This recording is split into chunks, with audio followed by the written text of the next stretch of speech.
All right, guys, here's today's topic: how to avoid painful change orders. I know when I say change order, everybody cringes. That's probably the dirtiest word in construction is change order.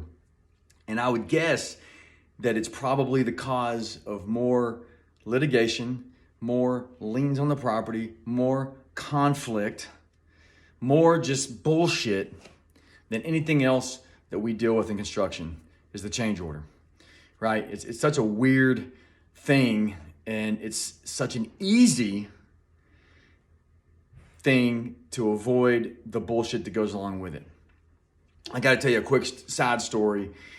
We were interviewing a general contractor one time to hire back when I was running development for a big restaurant chain, and we had a contractor came in to do a quick interview, and the contractor made a comment that they never charge change orders. And I looked at the guy, I'm like, never? Like, there's never any change orders on the job? And he goes, never. He goes, I'll write it in the contract. I'm like, you're gonna put in a contract that you guarantee there's no change orders? And he goes, he looked at me right in the eye and said, absolutely. And I said, okay.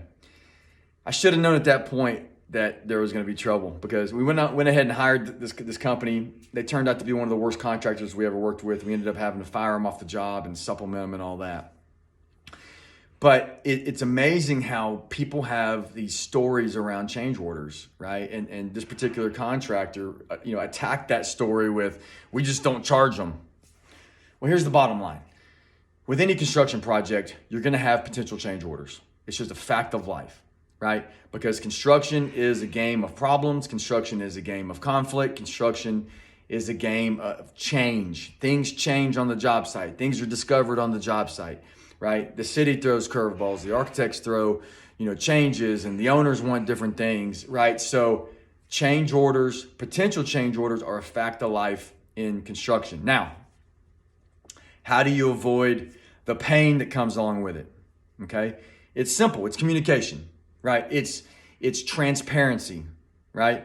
We never have any issues with change orders, okay? We work with a lot of different people, and the number one rule with a change order is you get ahead of it.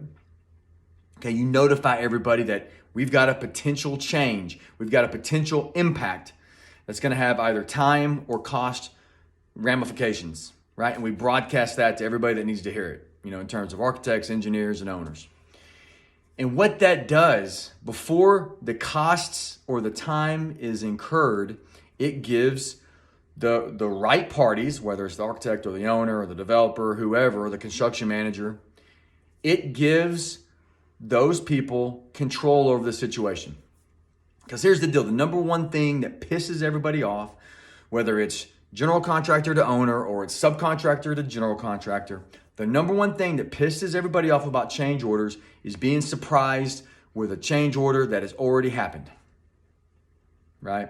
And my little story about this contractor that we hired that turned out to be, terrible. Guess what happened at the end of the job? The same guy that said, we guarantee there's not going to be any change orders on your job, at the end of the job had tens of thousands of dollars in change orders that they turned over to us, right? That's the number one thing that gets everybody into trouble. That's the number one thing that ruins relationships, is turning in change orders after the work's already done, and it gives nobody control, right? So here's the deal. If you want to limit the number of change orders on a job, it's really simple, right? And if you want to limit the pain that comes with, and the bullshit and the conflict and the arguments that come around with change orders, right? It's some simple rules. Number one, do your due diligence in the beginning, right? Whether it's a general contractor to subcontractor or it's an owner with your general contractor, ask questions. Ask a simple question. Hey, is there anything not included in your bid or proposal that could come back and bite us in the butt at the end?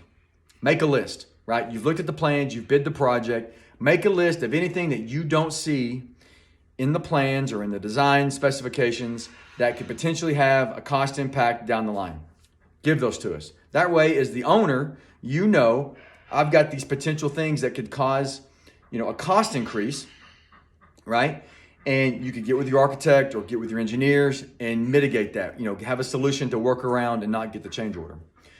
Once you start a project, keep a potential change order log, meaning everything that contractors see as something that could potentially be a change event. Keep it on a list. Talk about it weekly, right? We've talked about in previous videos how we communicate at a high level, right? We over communicate. We keep a lot of different kind of tracking dashboards that, you know, we maintain information and data on the project on a real-time basis that we push out to the whole team. One of which is a potential change order log. Okay, that's everything that we encounter that could potentially have a cost impact. And we push that out on a weekly basis. That way, everybody that needs to be in the know is in the know as to what potentially could happen. Do that on a weekly basis.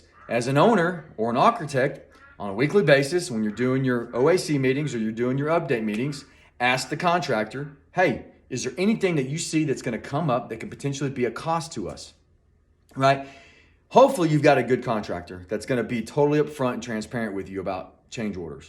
But if you got somebody that doesn't, right? Because here's the weird deal. For whatever reason, people don't like talking about change orders. So what happens is, even though in our contracts to our subcontractors, it says you are not entitled to any change orders unless you get written authorization from an authorized person from Citadel Development, right? Most owner contracts to general contractors, our contract with most of our clients has language in there that says you will not be paid for a change order if you do not get a written authorized change order signed. But it still happens, right? You've got contractors, you've got subcontractors that for whatever reason, they still do the work, right? They still incur the costs, and then they push them out to try to get paid, and it creates conflict. So besides doing your due diligence on the front side, right? Asking the questions, hey, is there anything that's going to come up once you start this job, right? And you remind everybody of the change order policy. Is there anything that's going to come up and bite us in the ass? Make a list of it. Number two, keep a list, a running log of potential things that are going to change, right? As they're discovered, either by your contractor or your architect, and talk about that on a weekly basis. Ask your contractor, hey, you said that potentially we might have to move this AC unit on the roof because of some structural conflict, right? If that's the case, what are our options? Have the contractor give you options. Push that over to your engineers and architects. Hey, is there anything we can do to avoid this cost, right? Beyond that, there's going to be change orders because things change, right? Owners change things. There become different requirements throughout the job. And really the only thing beyond that is transparency, right? We keep a running log of change orders, potential change orders that we constantly push out, right? And then our bidding and proposals are super transparent so that you see where everything's at. Because on one project, we're getting ready to give back about $50,000 because things changed on the job. We found some efficiencies. We found some design elements that we could help change that saved the owner money. And guess what? We're giving back the best thing, which is a credit change order back to the owner, right? And so we try to do that to keep everybody in the loop. But here's the deal. When it comes to change orders, our company doesn't, it's a thing, right? And we manage it such that it's not going to be a conflict with the owner, right? Things are going to happen. The cities are going to throw curveballs, right? Things are going to happen that are going to increase the cost of the project. And it's not going to be great. It's not going to feel good, right? But that's a fact of life. It's a fact of construction. And the more transparent you are with it and the more you aggressively manage it, the easier it is to deal with. You save relationships. You don't have to have shitty conversations. You don't have to get in arguments. You don't have to deal with litigation and liens on the property. Right? So that's it. I hope you guys found that helpful, right? If you agree with me, give me a thumbs up, subscribe to the channel. If you disagree, I'd love to hear your comments in the bottom. But until next time, I'll talk to you soon.